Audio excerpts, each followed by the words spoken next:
Apatia, vício em tela, ansiedade, estresse. Crianças de 7 a 12 anos e a pandemia.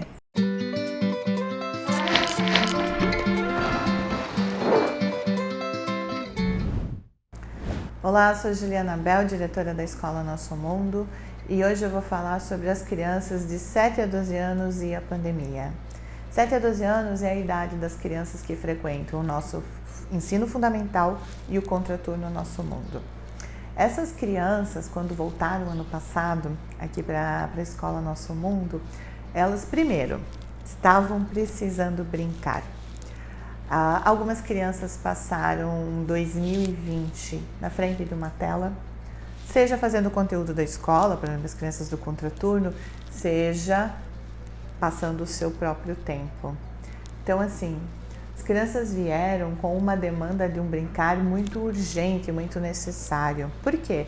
A partir dos 7 anos, a gente começa a viver como seres humanos em construção as emoções secundárias. A criança começa a entender o que é inveja, o que é o ciúmes, as primeiras noções de uma amizade um pouquinho mais profunda, né? Não só aquela de simpatia, antipatia da primeira infância, começam a surgir, a troca se torna mais intensa, as perguntas das crianças se tornam, elas viram uma chave, a curiosidade ela se abre, justamente é onde entra o conteúdo de um Fundamental 1, por exemplo.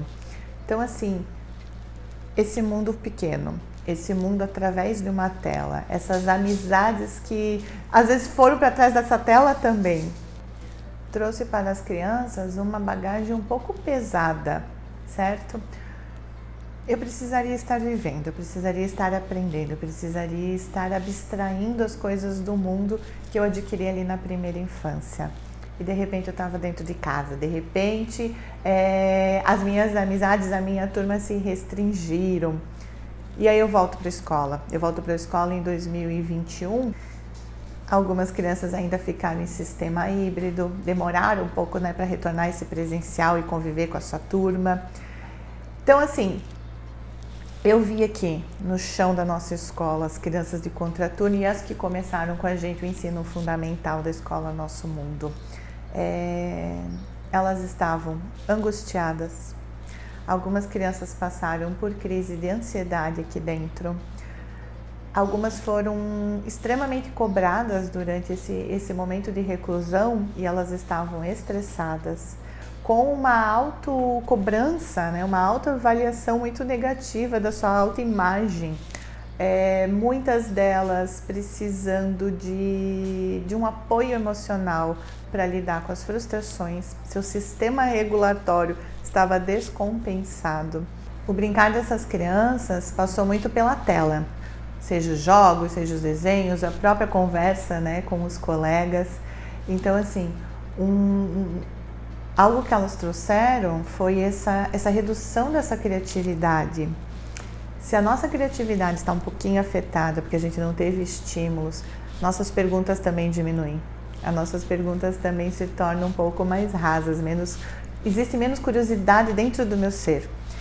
E quando a gente fala dessas crianças que estão justamente nesse início desse setênio, do segundo setênio, e elas vão começar a ter essa quantidade de conteúdo que é necessário para a formação dela, ela precisa dessa criatividade, ela precisa dessas perguntas, ela precisa ter uma curiosidade aguçada para o caminho do seu conhecimento, da construção do seu conhecimento ser gostoso.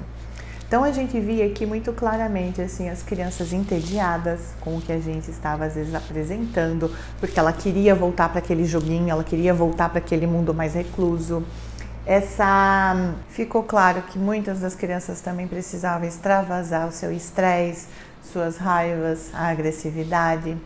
As crianças da faixa de 7, bem na transição, né?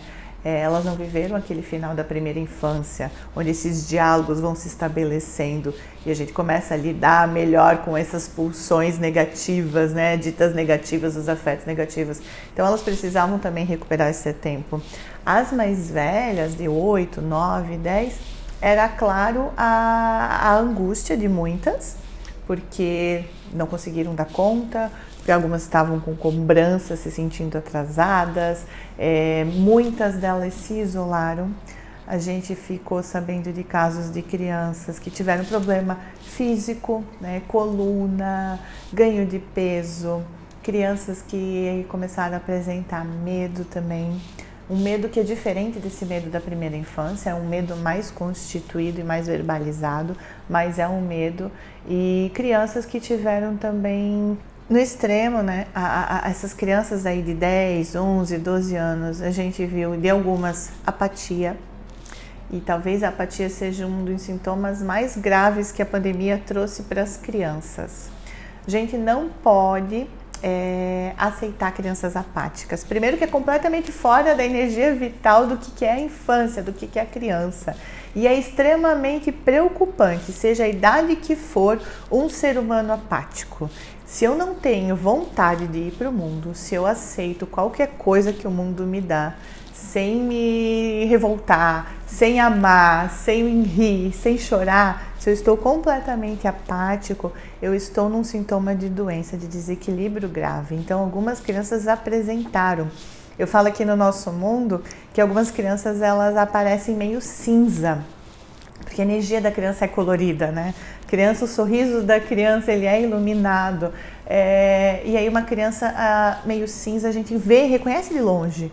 Essa criança apática, essa criança contida, essa criança que não quer caminhar e não quer brincar, não quer correr, uma criança que não sorri. E isso apareceu muito nessas crianças mais velhas.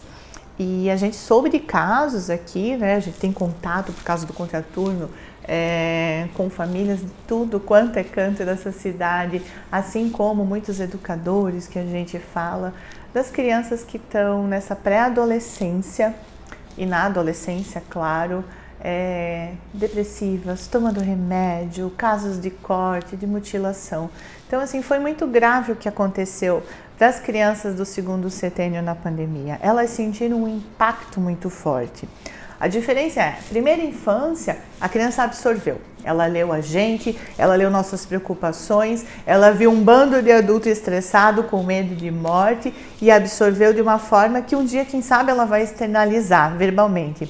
As crianças do segundo setênio, de 7 a 14 anos, e os adolescentes com certeza, eles já conseguem perceber o mundo dessa forma mais concreta, né? Eles conseguem assimilar, eles conseguem entender os diálogos dos adultos, eles conseguem perceber, ler uma notícia, ou até pela própria tela, ter acesso a conteúdos que elas não deveriam ter e que não estão preparadas para conseguir entender o sentido daquilo.